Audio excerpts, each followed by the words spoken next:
Friends, welcome to my channel. मैं हूं मोनिका गुली और आपके लिए हरियाणा का नेक्स्ट क्विज लेके आई हूं। ये आपके हरियाणा के एग्जाम्स के लिए इंपॉर्टेंट है ही, साथ जो स्टूडेंट एसएस के लिए प्रिपेयर कर रहे हैं उनके लिए भी काफ़ी ज़्यादा इंपॉर्टेंट है। तो चलिए स्टार्ट करते हैं। फर्स्ट क्वेश्चन से, बंगाल का अंतिम स्वतंत्र नवाब किसे माना जाता है? तो बंगाल का अंतिम स्वतंत्र नवाब किसे माना जाता है? Option A is correct, Sirajuddaula. Sirajuddaula Bengal का अंतिम स्वतंत्र नवाब था। 23 जून 1757 को जब ब्रिटिश सरकार की प्लासी की जो लड़ाई हुई थी उसमें सिराजुद्दौला हार गए थे। ओके, उसके बाद जो बंगाल था वो अंग्रेजों के अधीन हो गया था और अपनी मर्जी से, मन मर्जी से उन्होंने जो नवाब बिठाने थे वो बिठाए थे। ओके, तो अंतिम स्वतंत्र नवाब सिराजुद्दौला को ही माना जाता है। नेक्स्ट, 1896 का कांग्रेस अधिवेशन किस लिए जाना जाता है? अब बताइए किस लिए जाना जाता है? क्या होगा इसका आंसर? भारत का राष्ट्रीय गीत पहली बार गाया गया। ओके, भारत का राष्ट्रीय गीत यानी कि वंदे मातरम, जिसकी रचना बंकिम चंद्र चटर्जी ने की थी, तो ये पहली बार गाया गया था और ये आनंद मठ से लिया गया है, उनके उपन्यास से, आनंद मठ। और यह उपन्यास 1882 में प्रकाशित हुआ था। सारी चीज़ें याद रखिएगा, स्पेशली आनंद मठ का नाम। नेक्स्ट, साइमन कमीशन किस वायसराय के काल के दौरान भारत आया था? अब बताइए कौन सा वायसराय था उस टाइम पे? Option A is correct, Lord Irwin. Lord Irwin के समय साइमन कमीशन भारत आया था। लॉर्ड इरविन को 3 अप्रैल 1926 को भारत का वायसराय व गवर्नर जनरल नियुक्त किया गया था और 1957 में सर स्टैफोर्ड क्रिक्स की अध्यक्षता में साइमन कमीशन का गठन किया गया था। और इस आयोग का उद्देश्य क्या था? 1919 में जो सुधार हुए थे ना, उनका अध्ययन करना था। नेक्स्ट, मुस्लिम लीग के किस अधिवेशन में मोहम्मद अली जिन्ना ने बांटो और छोड़ो का नारा दिया था? अब बताइए क्या होगा इसका आंसर? कराची अधिवेशन 1943। मुस्लिम लीग की स्थापना 1906 में हुई थी ढाका में, ये कल मैं आपको बता चुकी हूँ। मोहम्मद अली जिन्ना इसके प्रमुख नेता थे।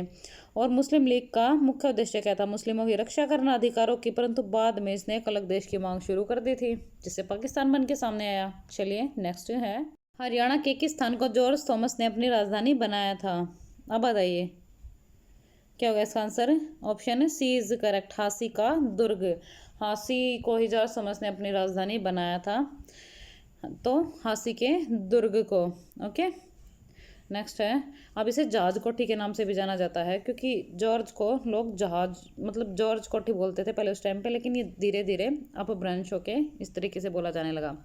दिल्ली अलवर मार्ग पर अरावली की पहाड़ियों के मध्य हरियाणा का कौन सा प्रसिद्ध पर्यटक स्थल है? अब बताइए कौन सा है? सोहना। ओके, सोहना है। आपको पता है ना, गर्म पानी के सोते वगैरह भी वहाँ पर खाज खुजली के लिए लोग नहाने जाते हैं। बौद्ध काल के किन महाजनपदों में आधुनिक हरियाणा के भाग शामिल हैं? अब बताइए कौन से हैं? ऑप्शन है डी इज करेक्ट, कुरु और पांचाल। चलिए नेक्स्ट, कल से आपके टॉपिक वाइज स्टार्ट हो जाएगा, मैंने प्रिपेयर कर लिया है आपके लिए। पॉलिटी स्टार्ट होगी कल आपसे, कल आपके लिए टॉपिक वाइज, जिसमें आपके टॉपिक वाइज क्वेश्चंस होंगे और साथ में जो प्रीवियस ईयर में क्वेश्चंस पूछे गए हैं ना वो भी डाले जाएंगे, चाहे वो पीसीएस के हों, चाहे वो यूपीएससी, किसी भी चीज़ में जो भी क्वेश्चन आज तक पूछे गए हैं ना पॉलिटी के, वो सभी इंक्लूड किए जाएंगे। 12वीं शताब्दी में किस चौहान शासक ने हरियाणा के प्रदेश पर आक्रमण कर तोमरों को पराजित किया था? तो क्या होगा इसका आंसर? अणो राजा। अणो राजा ने तोमरों को पराजित किया था। और कब? 12वीं शताब्दी में, चौहान शासकों। चलिए नेक्स्ट है, 9th, गुलाम वंश के शासक बलबन ने हरियाणा के शक्तिशाली मेवों को शक्ति को नष्ट करने का प्रयास कब किया था, यानी कि किस सन में किया था? अब बताइए क्या होगा इसका answer? Option A is correct, 1265 में। नेक्स्ट, मराठा और अहमद शाह अब्दाली के बीच प्रदेश में कौन सा प्रसिद्ध युद्ध लड़ा गया था? अब बताइए कौन सा प्रसिद्ध युद्ध लड़ा गया था मराठा और अहमद शाह अब्दाली के बीच में? पता होना चाहिए सबको इसका आंसर। क्या होगा इसका आंसर? पानीपत का तृतीय युद्ध। 1761 में हुआ था ना पानीपत का तृतीय युद्ध, ये मराठा और अहमद शाह अब्दाली के बीच लड़ा गया था। 1802 ईस्वी में जॉर्ज थॉमस की मृत्यु प्रदेश के किस स्थान पर हुई थी? अब देखिए इनकी जो मृत्यु हुई थी ना वो हुई थी पश्चिम बंगाल में, पश्चिम बंगाल के बहरामपुर में हुई थी। ओके, याद रखिएगा, ये क्वेश्चन भी पेपर में कई बार पूछा गया है, सन भी याद रखिएगा 1802। How many colour dots make up 1 colour pixel on A screen? अब कितने डॉट्स कलर पिक्सल बनाते हैं स्क्रीन पे? बताइए क्या होगा इसका answer. Option D is correct 3। अब देखिए आपको पता है ना 3 कलर डॉट्स फॉर्म है कलर पिक्सल ऑन स्क्रीन, और कौन कौन से होते हैं वो कलर, RGB यानी कि रेड ग्रीन ब्लू। आपको पता नहीं इन्हीं तीनों कलरों से मिलकर बाकी के सारे कलर बनते हैं। RGB याद रखिएगा, रेड ग्रीन ब्लू। ओके, अगर सिर्फ ये 3 कलर यूज हों तो बाकी कोई भी कलर बनाया जा सकता है। Which one of the following is termed as dry eyes यानी कि सूखी बर्फ। बताइए किसे जाना जाता है सूखी बर्फ के नाम से। Solid state of carbon dioxide यानी कि ठोस अवस्था कार्बन डाइऑक्साइड की, उसे जाना जाता है सूखी बर्फ के नाम से।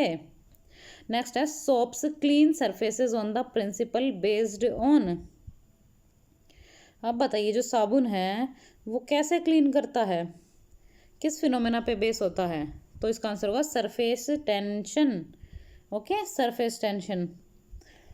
चलिए नेक्स्ट है which one of the following doesn't represent the salt calcium carbonate. बताइए कैल्शियम कार्बोनेट इनमें से कौन सा सॉल्ट रिप्रेजेंट नहीं कर रहा है, किसमें कैल्शियम कार्बोनेट यूज नहीं है होता। ऑब्वियस सी बात है लाइम वाटर, क्योंकि लाइम स्टोन चौक मार्बल ये सारे के सारे तो इनमें तो कैल्शियम कार्बोनेट पत्थर तो यूज होता ही है ना, पत्थर ही होते हैं ये सारे, एक तरीके से स्टोन का ही रूप होते हैं। नेक्स्ट है कर्मधारय समास का उदाहरण नहीं है। अब इनमें से कर्मधारय समास का उदाहरण कौन सा नहीं है बताइए। ऑप्शन डी इज करेक्ट, रसोई घर। अब देखिए नील कमल, नीला है जो कमल, कर्मधारय समास हो गया। काली मिर्च, काली है जो मिर्च, विशेषता बता दी तो ये भी क्या हो गया, कर्मधारय समास हो गया। मुख चंद्र, चांद के समान मुख, फिर से विशेषता बता दी, क्वालिटी बता दी किसी चीज की, ये भी कर्मधारय हो गया। रसोई घर कौन सा है, ये तो कर्मधारय नहीं है। ओके, अब आप मुझे कमेंट बॉक्स में बताएंगे ये कौन सा समास है। ओके, किस समास में पहला पद प्रधान होता है। अब बताइए किस समास में पहला पद प्रधान होता है। ऑप्शन डी इज करेक्ट, अव्ययी भाव समास। आप देखिए कर्मधारय की और बहुब्रीहि की प्रैक्टिस मैंने आपको बहुत करा दी, डेफिनेशन भी लर्न करा दी, अव्ययी भाव समास की भी प्रैक्टिस स्टार्ट करेंगे, इसके वर्ड्स इंक्लूड किया करेंगे। हरियाणा का कौन वीर सेनानी मेरठ क्रांति के समय मेरठ का नायब कोतवाल था। बताइए कौन सा था, बताइए। राव कृष्ण गोपाल। ओके, चलिए 19th क्वेश्चन है इंग्लिश का आपका। Synonym of domain. Option A recreation, B separation, C issue, D real. दीजिए answer. Option D is correct, realm. Domain क्या होता है क्षेत्र, और रियाल्म भी क्या होता है क्षेत्र, तो इसका सिनोनिम हो गया। चलिए बाकी के ऑप्शंस देख लेते हैं। रिक्रिएशन, रिक्रिएशन क्या होता है पुनरावृत्ति। सेपरेशन वियोग होता है, और इशू क्या होता है मुद्दा होता है, ये सबको पता ही है। Next antonym of antonym of ecstasy. Option A unhappiness, B regret, C grief, D depression. दीजिए आंसर क्या होगा इसका antonym. Option A is correct, unhappiness यानी कि उदासी। अब एक्सटेसी क्या होता है परमानंद, तो इसका उल्टा क्या हो गया अनहैप्पीनेस यानी कि उदासी, तो इसका एंटोनिम हो गया। चलिए बाकी के ऑप्शन देख लेते हैं। रिग्रेट, रिग्रेट क्या होता है पछतावा, ग्रीफ क्या होता है पीड़ा, और डिप्रेशन सबको पता ही है मानसिक संताप। ओके, चलिए नेक्स्ट क्वेश्चन वो है जिसका आंसर मैंने आपसे कमेंट बॉक्स में पूछा था कल, जिसका आंसर आपको नीचे कमेंट बॉक्स में देना था। एंटोनिम ऑफ एक्स्ट्रावेगेंट, तो इसका आंसर क्या होगा इकोनॉमिकल। खर्चीला का उल्टा क्या होगा किफायती। बाकी की वो कैब भी मैंने एक्सप्लेन कर रखी है, वीडियो को पॉज कीजिए और हर एक वो कैब की हिंदी अच्छे से चेक कर लीजिएगा। ओके, चलिए अब नेक्स्ट जिसका आंसर आपको नीचे कमेंट बॉक्स में देना है। ईडियम है ये डोंकीज ईयर्स, इसका आपको ईडियम बताना है। ऑप्शन ए, बी, सी या डी। सभी स्टूडेंट्स कमेंट बॉक्स में इसका आंसर दे के जाएंगे। ओके, अब चलिए जल्दी से सभी स्टूडेंट्स वीडियो को लाइक कर दीजिए, वीडियो को। और हाँ, डेली रात को 9:30 बजे क्विज लाइव होता है ये, तो डेली रात को लाइव आ जाया कीजिए और क्विज अटेंड कर लिया कीजिए। और जिसने चैनल को सब्सक्राइब नहीं किया है सब्सक्राइब कर लीजिए और बेल आइकन जरूर दबा लीजिएगा नोटिफिकेशन के लिए। ओके, कमेंट जरूर अच्छे करके जाइएगा, सुझाव दे सकते हैं आप कोई हो तो आपका। Okay, bye bye, thank you, like share and subscribe, thank you.